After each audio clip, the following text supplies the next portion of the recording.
अवाम परेशान है महंगाई से और जॉब से, और तब ये लोग ऐसे ऐसे फैसले लेते हैं। रफली डाटा ये बताता है कि 97 लाख करोड़ हमारे भारत के ऊपर कर्जा है और कर्नाटका के ऊपर 5.5 लाख करोड़ कर्जा है। तो बताइए, हिंदुस्तान का जो माल होता है, एक्सपोर्ट होता है $3 बिलियन, और जो हमारे पास जो इंपोर्ट होता है वो $9 बिलियन। तो बीजेपी सरकार ने जाते जाते एक ऐसा कदम उठाया है इन्होंने कि मुस्लिम रिजर्वेशन जो 4% था उसको इन्होंने एबॉलिश किया है। सोचिए इस गवर्नमेंट की सोच किस लेवल की है, क्योंकि जब ये सत्ता में थे तो इन्होंने ये मुद्दों को धीरे धीरे उठाते उठाते एक इस अंदाज में, इस लेवल तक लेके गया कि लेके जाने के बाद इन्होंने, जैसा इनका टेन्यूर खत्म हो रहा था, तो इन्होंने एक ही झटके में 4% रिजर्वेशन जो मुस्लिम का था उसको इन्होंने एक आसानी, एक मस्के की तरह इन्होंने निकाल के फेंक दिया। तो सोचिए कि इनकी सोच, जो आने वाली जनरेशन है और जो अवाम, जो नौजवान जो पढ़ के बैठे हुए हैं, जो एग्ज़ाम के लिए, एप्टीट्यूड एग्ज़ाम्स के लिए, कॉम्पिटिटिव एग्ज़ाम्स के लिए जो प्रिपरेशन कर रहे थे, तो उनके मुस्तकबिल का, उनके फ्यूचर का क्या होगा, ये गवर्नमेंट ने ऐसा कुछ नहीं सोचा और एक ही झटके में 4% रिजर्वेशन इन्होंने अबॉलिश किया है। ये सोच अवाम को पता चल रही है कि जाते जाते इन्होंने इतना बड़ा फैसला लिया कि अवाम, नौजवान और आने वाली जनरेशन इस पे सवाल पूछेगी, क्योंकि इतनी मेहनतों से, इतनी मशक्क़तों से ये हमने हासिल किया था। क्योंकि गवर्नमेंट को मनाना इतना आसान नहीं जितना आसानी से इन्होंने 4% रिजर्वेशन को अबॉलिश किया। यूबी का रिजर्वेशन ये कई सालों से चल रहा था, मगर ये सरकार, जब इनको महंगाई पे पूछा जाता है तो आवाज़ नहीं उठाते, अब मुंह नहीं खोलते हैं। जब ये लोगों को महंगाई से लोग परेशान हैं, जब सवाल पूछा जाता है तो मुंह नहीं खोलते हैं। जब ये लोगों को पेट्रोल के बारे में पूछेंगे तो मुंह नहीं खोलेंगे, डीजल के बारे में पूछेंगे तो मुंह नहीं खोलेंगे, जॉब्स के बारे में पूछेंगे, आवाज़ मुंह से नहीं निकालेंगे। तो ये बताइए कि ये गवर्नमेंट में जाते जाते एक तबके को इन्होंने नाराज करके अपनी सत्ता को तो रूल किया है, मगर सेक्शन ऑफ सोसाइटी को मायूस किया है।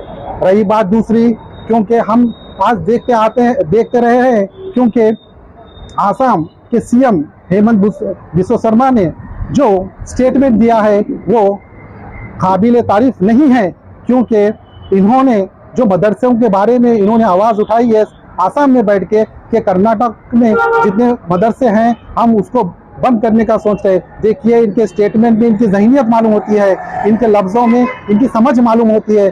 सिमिलरली ईश्वरप्पा साहब ने भी ऐसे ऐसे बयान दिए हैं कि अज़ान को लेके, क्योंकि ये एक चुने हुए एमएलए हैं और इनकी ज़हनियत देखिए कि इनके लफ्ज़ और इनके जो सहनियत है, इनकी सोच है कि अवाम को मालूम होता है, क्योंकि इनके अंदर सेकुलरिज्म का कोई लफ्ज़ छुपा हुआ नहीं है, सेकुलरिज्म के कोई सिम्टम्स इनमें नज़र नहीं आते। सिमिलरली हमने राजा सिंह के भी बयान देखे हैं, क्योंकि ये आने वाले दिनों में हम कई लोगों के बयानात भी देखने को मिलेंगे, क्योंकि बसवराज बोम्मई साहब आपके नेतृत्व में कई ऐसे एमएलएज ने मुस्लिम तबके को और एक कम्युनिटी को टारगेट करके कई बयानात दिए हैं। जैसा मैं बोल रहा था कि आपको राजा सिंह ने भी कई ऐसे बयानात दिए हैं। और दूसरी बात यह है कि अश्वथ नारायण साहब ने भी टीपू सुल्तान के रेफरेंस में लेके बहुत बड़ी बात की। सिमिलरली ये ऐसे माहौल के अंदर जो अवाम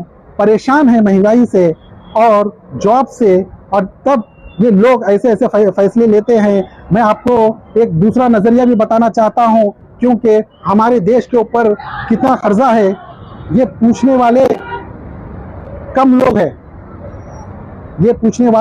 हैं, क्योंकि रफली हमने जो डाटा कलेक्ट किया है वो रफली डाटा ये बताता है कि 97 लाख करोड़ हमारे भारत के ऊपर कर्जा है और कर्नाटका के ऊपर 5.5 लाख करोड़ कर्जा है। तो ये बताइए कि ये कर्जे बढ़ते जा रहे हैं, ये जो डेब्ट्स है ये इस आसमान को छू रहे हैं और गवर्नमेंट इसके ऊपर संज्ञान लेना था, क्योंकि इन्होंने संज्ञान नहीं लिया है। रही बात दूसरी क्योंकि बजट जो हमारा रिलीज हुआ है वो 3 लाख करोड़ का है। 3 लाख करोड़ के अंदर 30% जो हमारा अमाउंट होता है वो 5.5 लाख करोड़ का इंटरेस्ट भरने के लिए जाता है, और 40% जो 3 लाख करोड़ का जो बजट का जो हिस्सा होता है वो होता है कि एडमिनिस्ट्रेशन के एक्सपेंसेस होते हैं, एम्प्लॉयज के सैलरीज होते हैं और पेंशनर्स के सैलरीज होते हैं। रही बात 30% डेवलपमेंट, 30% जो अमाउंट है 3 लाख करोड़ का वो डेवलपमेंट में जाता है। हमको ये भी सुनाई देता है कि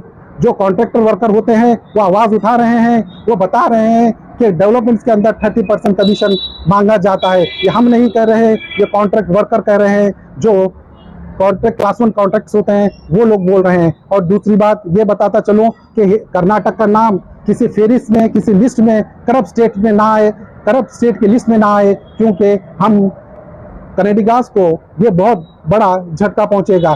क्योंकि ये करप्शन के आड़ में पूरे कनाडिगास को धक्का पहुंचाना, ये कोई लफ्ज इस्तेमाल करना या कोई इसका सहारा लेके बयानबाजी करना, तो इससे क्या होता है कि कनाडिगास को चोट पहुंचती है। तो चौथी बात आपको बताता चलूं मैं, क्योंकि हमारे पास कर्नाटक में 3 लाख पेंशनर्स हैं और 5 लाख IAS ऑफिसर से लेके प्यून तक काम करने वाले एम्प्लॉयज हैं, जो इस कर्नाटक को बढ़ने में और ऊंचाई पे ले जाने में इनका बहुत बड़ा हाथ है। क्योंकि ये लोग गवर्नमेंट ऑफिस में सुबह से लेकर शाम तक काम करते हैं। और मैं आने वाली गवर्नमेंट को ये बताता चलूं, क्योंकि ये एग्जिस्टिंग गवर्नमेंट ने 2.5 लाख जो जॉब्स खाली थे इनको फिलअप करने की कोई कदम नहीं उठाए इन्होंने, ना इन्होंने सोचे हैं। तो इसीलिए मैं आज गुलबर्गा की आवाम से गुजारिश करता हूं कि ये सब हालात आप देखिए, सब सेंट्रल के और स्टेट के इश्यूज को आप जान के, मान के, आप समझदारी से आने वाले दिनों में आप फैसला लीजिए। क्योंकि हम बात करेंगे इंपोर्ट और एक्सपोर्ट की, तो बताइए हिंदुस्तान का जो माल होता है, जो हिंदुस्तान में जो माल बनता है वो एक्सपोर्ट होता है $3 बिलियन, और जो हमारे पास जो इंपोर्ट होता है वो $9 बिलियन। तो बताइए कि हमारे पास जो माल बनता है उसके इंटरनेशनल मार्केट में, उसके अंदर कितना डिमांड है। तो हम अजीजाना रिक्वेस्ट करते हैं गुलबर्गा की आवाम से, कर्नाटका की आवाम से, कि आने वाले इलेक्शंस में आप सोच समझ के स्टेप लीजिए। क्योंकि बोलना तो बहुत है, आने वाले दिनों में और पॉइंट्स रखते जाएंगे और आपको बताते जाएंगे।